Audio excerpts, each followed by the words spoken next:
I've always been one of those people who can't resist a rabbit hole. It doesn't matter if it's bizarre conspiracy theories, weird internet rumors, or whatever strange obsession people were throwing around on forums. But nothing sucked me in like the dark web. For the record, I never thought I'd actually do anything on there. I just liked the mystery of it, you know? It's like, the more I read about it, the more I needed to know. And yes, I know that curiosity can mess you up. But until now, it was all in good fun.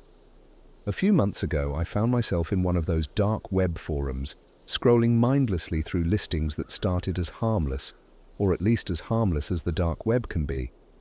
Mostly, it was just nonsense like overpriced fake passports, bizarre health supplements, or shady magic spells that were clearly scams. I laughed most of it off, clicking here and there to satisfy that itch for something interesting. Then I found that listing. It didn't have a flashy title, didn't stand out, no huge red flags like "Make a wish, lose your soul," or anything like that. It was just called "A Chance at the Life You Deserve." I almost skipped over it, honestly, but something about that title, I don't know. It felt like it was talking to me, like it knew I was tired of where I was in life. I'd been broke for so long, scraping by in a crappy job, barely making rent. It just felt like, if there was any shot, this might be it. The description was vague, just a few lines. "This is not for everyone. You will receive what you truly deserve. Understand that the cost is final, and once you commit, there's no going back. Payment is expected in other means." That was it. There was no seller information, no comments, nothing else. Just that cryptic warning and a huge "Buy Now" button at the bottom of the page. It was stupid, really, but I convinced myself that I didn't really believe it, that I was just messing around. Maybe I'd get a weird email, some scam, and that would be the end of it. So I clicked. Then I got an email with instructions. The instructions were unsettling. First, there was a PDF attached with several pages of legalese, or what looked like legalese. It was a contract in a way, but there was nothing remotely official about it. I skimmed it at first, but one phrase stuck out to me right away. "You hereby consent to all consequences." Something about it felt ominous, even though it didn't mean much on its own. Still, I was curious. I clicked accept on the form, thinking it'd be some kind of practical joke. But then, the final line in the PDF caught my eye, right as I was about to close it out. "Your contract will be collected in person." This is where I should have stopped. I know that. Every instinct in my body screamed at me that it was time to close my laptop, shut off my Wi-Fi, and maybe just leave the house for a bit. But the part of me that always needed to know more pushed me forward. That night, the nightmare began. After I clicked accept, I half expected something dramatic to happen immediately, like, I don't know, some creepy email or another weird message. But nothing came. My laptop just stared back at me, taunting me with its silence. I felt stupid, honestly. I closed it, shaking my head, trying to laugh it off. The next day was strange. I'd convinced myself it was all in my head, just that natural anxiety from doing something weird and shady online. But I couldn't shake this feeling. It was like being watched, only worse. Like something had latched onto me, following me with a presence I couldn't see but felt every second. I'd look over my shoulder every few minutes, fully expecting someone to be there. I went to work, tried to act normal, but everyone seemed off. My boss was unusually quiet. When I came in late, she barely glanced up. No snide remark, nothing. My co-workers, who usually avoided me, all seemed to stare when I walked by. It felt like they knew something. I kept brushing it off, but the uneasiness grew, gnawing at me until the end of the day. When I got home, I saw it right away. A small black envelope slipped halfway under my door. My heart hammered. I picked it up, feeling the weight of it, heavier than it should have been for something so small. No address, no stamp, just my name in thick, jagged letters. Inside was a single card, just one word, inked in that same jagged handwriting. Tonight. The air in my apartment felt heavy, like the room had shrunk, pressing in around me. It was then I noticed the smell. At first I thought it was my neighbours cooking, some strange acrid spice, but it grew stronger, thicker, until it was unmistakable. Something like burnt hair, sour and nauseating. I checked everywhere, the kitchen, the trash, but I couldn't find the source. As the sun set, I couldn't shake the feeling that someone was waiting, watching. Every sound felt amplified. The hum of my fridge, the creak of the walls. Even my own breathing seemed to echo like I was in some kind of void. It got so bad I finally turned on every light, trying to drown out the shadows. Then, at 2:37 a.m., there was a sound. Not a knock, not footsteps, just this slow, low creaking like something heavy moving across the hallway outside my apartment door. It stopped right outside and I held my breath, waiting. My heart pounded so hard it felt like it would burst. Then from the other side of the door I heard a voice, soft, almost like a whisper, yet somehow it felt like it was right next to my ear. Time to collect. I froze, every instinct screaming at me to stay silent. The voice was close, too close, like whoever it was had their face pressed right against the door. Then I heard the handle slowly turning. I hadn't locked it. I backed away, my eyes locked on the handle as it twisted. The door swung open, but there was no one there, just darkness spilling in from the hallway. My apartment felt colder, the air sharper, slicing into my lungs with each breath. I knew I should run, should get out, but I was rooted to the spot, staring into that open doorway. And then I saw him. He was standing at the end of the hallway, just barely visible under the dim, flickering lights. Tall, almost unnaturally so, with arms that seemed to hang too low, too loose at his sides. His face. I could barely see it, but what I did see didn't make sense. It was like his features were smeared, blurred, like looking at a face through fogged glass. But his eyes were clear, sharp, and they were locked right on me. He took a step forward, and the shadows seemed to cling to him, pulling along as he moved. Every step he took felt like it sucked the air out of the room. I stumbled back, tripping over my own feet, landing hard on the floor. The pain snapped me back to reality for a second, enough to make me scramble backwards, eyes never leaving him. "You signed," he whispered, the words crawling into my ears, colder than ice. I didn't remember moving, but I found myself huddled in the corner of my living room, staring as he came closer. Every inch of me screamed to run, but it was like my body had shut down, leaving me trapped, paralyzed. He stopped a few feet away, crouching down so we were at eye level, his face. It was clearer now, and I wished it wasn't. His skin looked stretched, too tight over his bones, cracking in places like old leather. His mouth twisted into a smile that was too wide, too forced. "Your life," he rasped, his breath cold against my skin. "You offered it. I'm here to take what you owe." I wanted to scream, but the sound caught in my throat. All I managed was a choked, trembling whisper. What do you want?" He leaned closer, his face just inches from mine, that horrible smile widening. "Everything." With that, he reached out, his fingers brushing against my forehead. It was like ice, numbing and burning at the same time. The world around me blurred, tilting, and I felt something pulled from inside me, like he was peeling away pieces of me. Memories flashed through my mind, my family, friends, every moment of my life stripped away, laid bare in front of him. And he watched, feeding on every memory, every thought, his smile widening with each passing second. The last thing I remember was his voice, echoing in my mind, leaving a stain I could feel deep in my bones. "You'll remember me. Always." Then everything went black. When I woke up, it was morning. Sunlight filtered weakly through the blinds, and for a split second I thought it had all been a dream. That awful man, his touch, the feeling of him digging into my memories. But the second I moved, a wave of nausea hit me, and something cold slithered through my mind, like a memory left behind. He was real. Every second of it was real. I tried to stand, but my legs were weak, trembling under me like I'd run a marathon. My whole body ached, muscles tight and sore.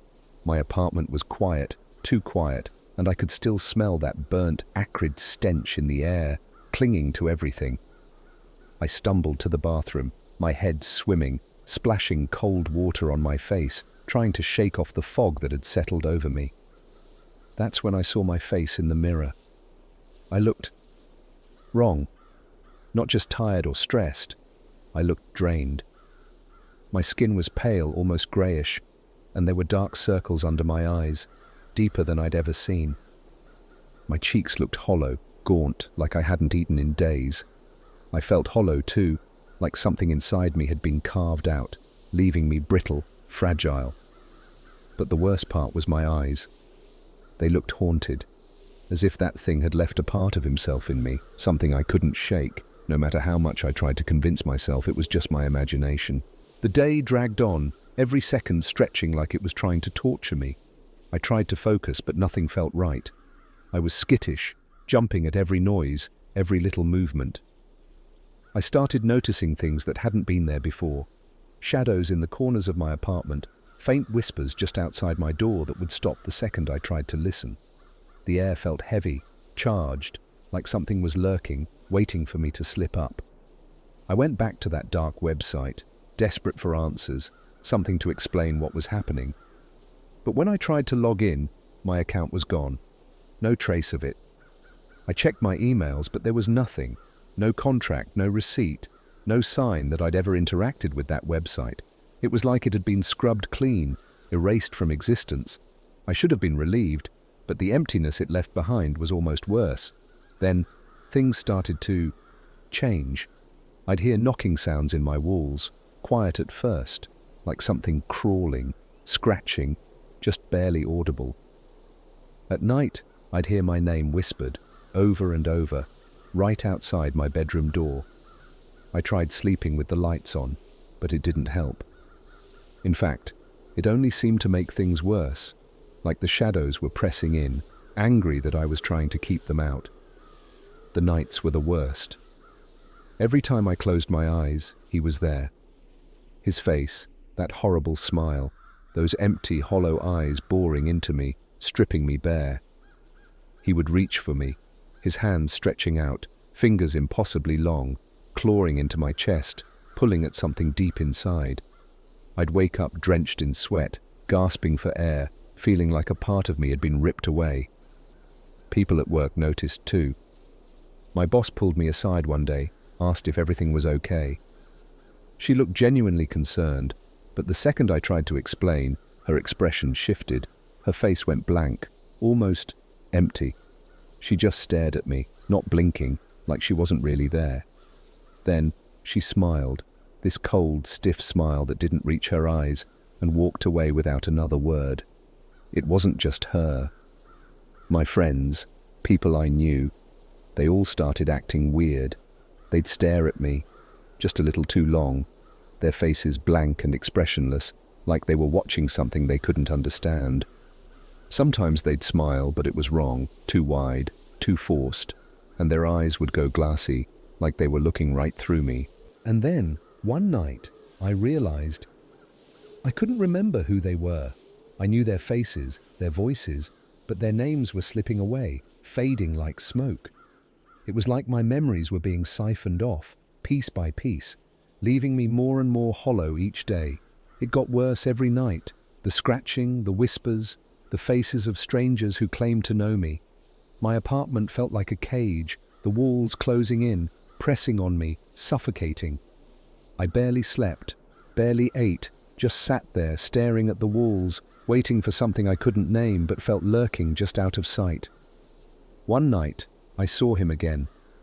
I was lying in bed, staring at the ceiling, too exhausted to move, when I felt it. The familiar chill, that prickle of dread running down my spine. I looked toward the doorway, and there he was, standing just beyond the threshold, his face clearer than ever, a twisted smile stretching across his face. He stepped forward, slow, deliberate, his feet making no sound on the floor. I tried to move, to scream, but I was frozen, trapped in place. He crouched down beside the bed, leaning so close I could feel his cold breath on my face. His smile widened, his eyes burning into mine, and he whispered, "Do you regret it?" I couldn't answer, couldn't move, could barely breathe. He laughed, this low, rumbling sound that seemed to echo inside my head, bouncing around my skull, drilling into my brain. "You wanted this," he said, his voice curling around me like smoke, seeping into my mind. "You wanted more, and now you're mine." I don't know how long he stayed there, just crouching beside me, watching, his eyes never leaving mine. But when he finally stood up, that empty smile still etched on his face, I knew it wasn't over. Not even close. He didn't leave. Not really. Even now, when he's not there, I can feel him, lingering in the corners, watching, waiting. It's like he's woven himself into the fabric of my life, a stain I can't scrub out. And every night I hear his voice, whispering, reminding me of the deal I made, of the price I agreed to pay. I sold my soul, and now I'm paying the cost, piece by piece, night after night. I don't know what's left of me, but whatever it is, it's his. I've started losing chunks of time. It'll be morning, and then I'll blink, and hours have passed. Sometimes, I'll look around and realize I don't even know where I am. I'll be sitting in my apartment, only to find myself somewhere else, on the floor, curled up in the corner, sometimes even sitting outside in the cold, just staring into the night. It feels like my mind is slipping. But it's not just losing time. I'm losing myself too. I'll catch glimpses of things I don't remember doing. There's food in my fridge I didn't buy, clothes in my closet that aren't mine. I found a journal tucked under my bed one day, filled with messy, scribbled notes that I don't remember writing. The handwriting was shaky, erratic, like whoever wrote it was frantic, desperate. The words on the pages made no sense at first, but the more I read, the more it felt like I was peering into my own fractured mind. It was like reading someone else's thoughts, someone who had been to places I didn't even know existed, who had seen things I couldn't imagine. I tried to stop reading, but every word pulled me deeper, unraveling something dark, something I couldn't understand. In one entry it said, "He lives in the spaces between. When you close your eyes, he's there, reaching, waiting." Another read, "Each day, a piece of you goes missing. Soon, you won't remember who you are." The scariest part, though, was the last entry. It was dated for tomorrow. "Tomorrow you'll understand. He'll show you what's waiting on the other side." I slammed the journal shut, my hands shaking, and threw it across the room. But even then, I couldn't shake the feeling that it was all true. That each day, a little more of me was slipping away, and something else was taking its place. I tried not to think about it, tried to convince myself that I was just paranoid, that it was all in my head. But deep down, I knew it wasn't. The following day, or what I thought was the following day, everything changed. I was at work, trying to keep my head down, just counting the hours until I could go home. My co-workers were acting strange, watching me with that same blank stare, their faces expressionless, their eyes dull and lifeless. Every time I looked up, one of them would be staring at me, unblinking, like they knew something I didn't. Around lunchtime, my boss called me into her office. Her voice was flat, her face devoid of any emotion, just like the others. She didn't say anything at first, just sat there, staring at me with those empty, glassy eyes. "Is everything all right?" I asked, my voice barely a whisper. She smiled, that too wide smile I'd seen before, the one that looked like it was stitched onto her face. "You look different," she said, her voice dripping with something I couldn't place. "Like a man who's seen things." I didn't respond. I couldn't. My throat was dry, my body frozen as her eyes bored into me, stripping away every ounce of strength I had left. She leaned forward, her gaze never wavering. "Do you ever feel like you're being watched?" she whispered, her voice soft, almost gentle. I managed to nod, and her smile widened, stretching her skin tight across her cheekbones. "Good," she said, her tone cold, detached. Because he's always watching. He never leaves. I stumbled out of her office, barely able to breathe, the walls of the office closing in around me. I needed air, needed to escape, but no matter where I went, I felt him. I felt his eyes on me, crawling over my skin, seeping into my bones. When I got back to my apartment, the lights flickered as soon as I stepped through the door. The smell was back. That sharp, burnt odor, filling every corner, so thick I could taste it. I gagged, covering my mouth, but it didn't help. It was everywhere, inescapable, suffocating. I stumbled through my apartment, desperate to find the source, to get rid of it, but it was like it was coming from inside the walls, creeping out from the shadows. I found myself in the bathroom again, staring at my reflection, but this time, it wasn't me. The face in the mirror was mine, but the eyes were different, darker, emptier. They stared back at me, unblinking, cold, filled with a darkness that I could feel sinking into my soul. I tried to look away, but I couldn't. It was like my own reflection was holding me captive, pulling me in, drowning me in its empty gaze. Then, slowly, it smiled.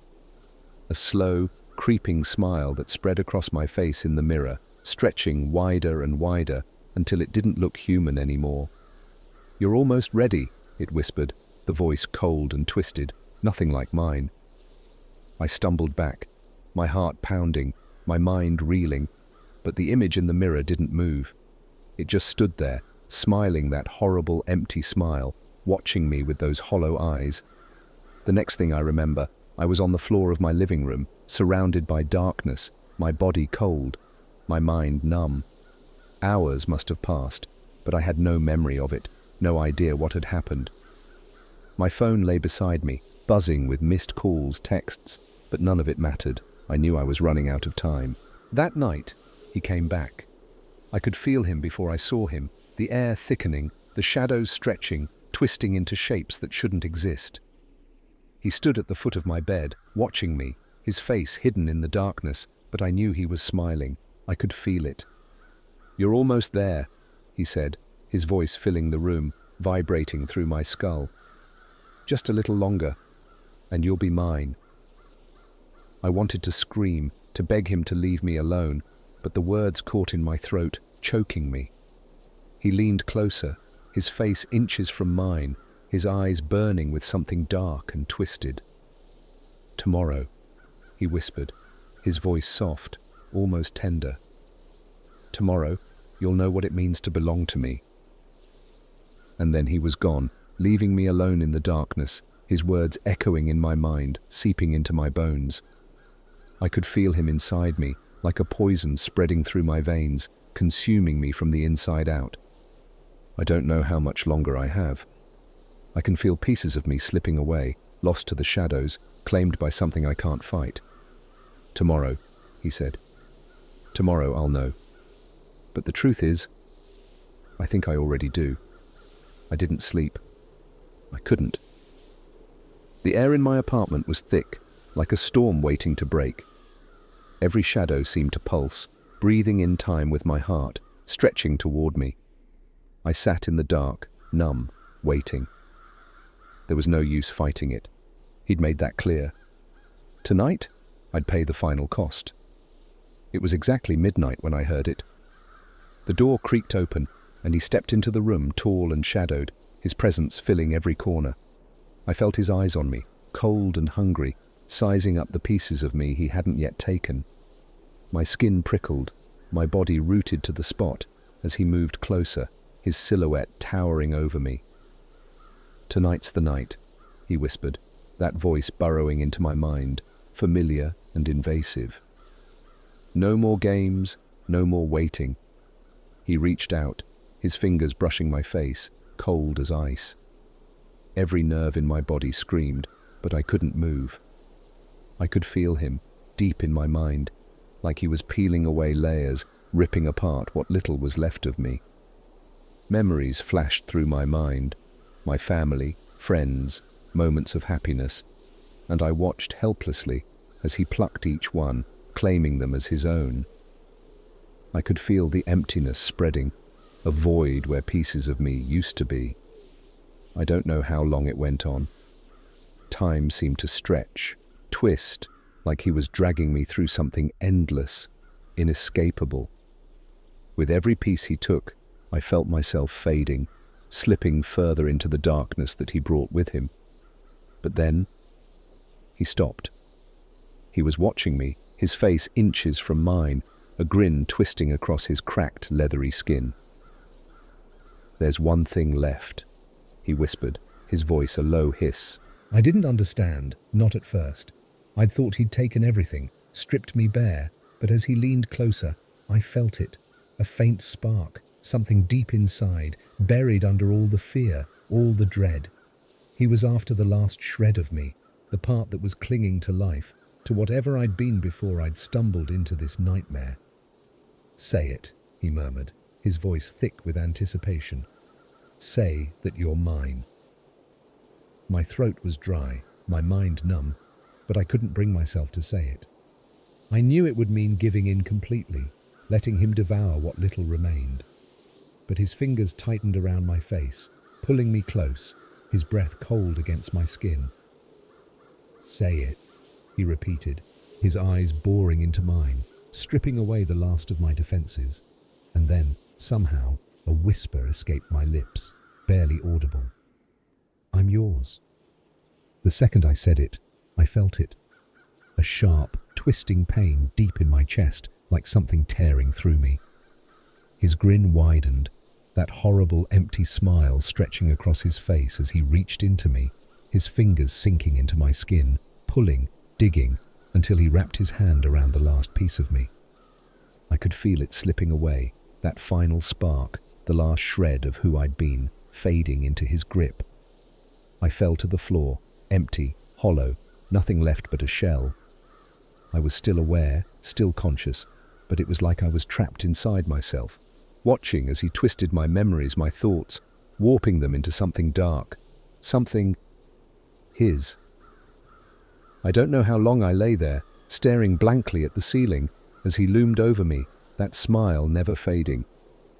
Eventually, he spoke again, his voice low, dripping with satisfaction. "From now on," he said, "you'll do as I say. You're mine, in every way that matters." I felt my head nod, though I didn't will it. My body wasn't mine anymore, every movement controlled, manipulated like a puppet on strings. I was a passenger, trapped inside, watching as he bent me to his will, filling me with his own twisted desires. The next few days passed in a haze. I moved, spoke, went through the motions of life, but I wasn't really there. It was him, using my body, my voice, shaping me into something I barely recognized. I saw people flinch when I spoke, watched as they pulled away, their eyes filled with fear, as if they could see the darkness lurking beneath the surface. Then, one day, I found myself back on that same dark website, staring at a new listing, a chill running down my spine as I read the title. "A Chance at the Life You Deserve." Without hesitation, my hand moved to click on it, my fingers guided by an impulse I couldn't control. The page loaded, showing the same simple description, the same empty promise that had lured me in. But now, it felt different, familiar. I knew what was coming, knew the price that would be paid. And as I sat there, staring at that screen, I felt him smile inside me, a dark, satisfied presence, as he whispered in my mind, "Now, it's your turn to collect."